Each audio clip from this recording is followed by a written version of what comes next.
आज हम क्लास 7 के कुछ इंपॉर्टेंट एंगल्स के बारे में पढ़ेंगे। तो यहाँ पर हमारे पास दो वर्टिकल लाइंस है, दो पैरेलल लाइन है एल एंड एम, और एक ट्रांसवर्सल लाइन है जो दोनों पैरेलल लाइंस को कट कर रही है, एल और एम को। तो we can say that L is parallel to M. First में हम पढ़ेंगे vertical opposite. Vertical opposite angle, जब भी कोई दो लाइन इंटरसेक्ट कर रही, पैरेलल का यहाँ पर कोई मीनिंग नहीं है, जब भी कोई दो लाइनें वर्टिकली इंसिडेंट करती है, काटती है एक दूसरे को, तो वो वर्टिकल अपोजिट एंगल्स बनाते हैं। जैसे ये वाला एंगल वर्टिकली अपोजिट है किसके, इस एंगल के, तो ये वर्टिकली अपोजिट एंगल है और ये हमेशा इक्वल होती हैं। Now go to the figure, we have given that 2 is vertically opposite to 4। Here angle 2 equal to हो जाएगा हमारा एंगल 4 के, एंगल 3 इक्वल टू हो जाएगा हमारा एंगल 1 के। नाउ एंगल 5 हमारा इक्वल हो जाएगा एंगल 7 के, और एंगल 8 हमारा इक्वल टू हो जाएगा एंगल 6 के। ये हो गया हमारा वर्टिकली अपोजिट एंगल। अब पढ़ेंगे कोरस्पॉन्डिंग एंगल। कोरस्पॉन्डिंग एंगल को अगर हम अपनी भाषा में समझे तो हम बोल सकते हैं एक छोड़ के एक। अगर मैं एंगल 2 की बात कर रही हूँ कि एंगल 2 उसका कोरस्पॉन्डिंग एंगल क्या होगा, तो उसके बाद एंगल क्या है 3, हम 3 को छोड़ देंगे 5 पे जाएंगे, और क्या हो जाएगा 2 का कोरस्पॉन्डिंग एंगल क्या हो जाएगा 5। एंगल 3 अभी 2 का काम हो गया, अभी 3 पर आएंगे। एंगल 3 का कोरस्पॉन्डिंग क्या होगा, 5 को छोड़ देंगे और 6 पे चले जाएंगे, तो एंगल 3 का कोरस्पॉन्डिंग एंगल क्या हो गया 6।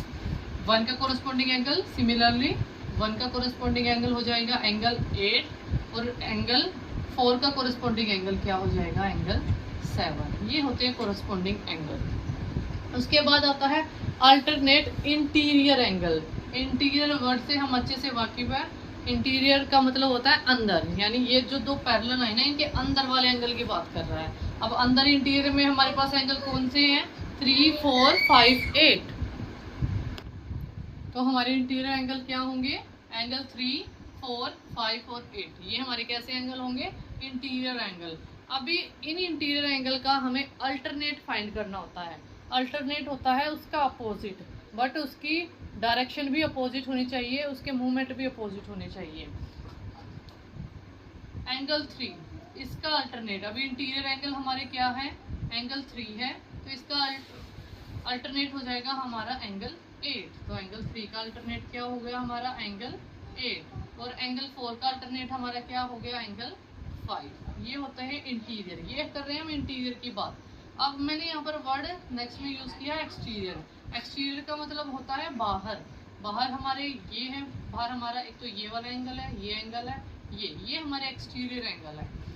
तो 2, 1, 6 और 7, तो 2 का अल्टरनेट एंगल क्या हो जाएगा हमारा 7। एंगल 2 का अल्टरनेट क्या हो जाएगा एंगल 7, और एंगल 1 का अल्टरनेट क्या हो जाएगा हमारा एंगल 6।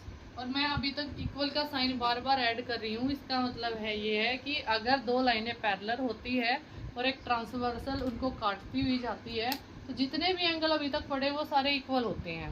बट अब हम एक और पढ़ेंगे जिसमें एंगल इक्वल ना होके सम होगा, को इंटीरियर। उस एंगल को बोलते हैं को इंटीरियर।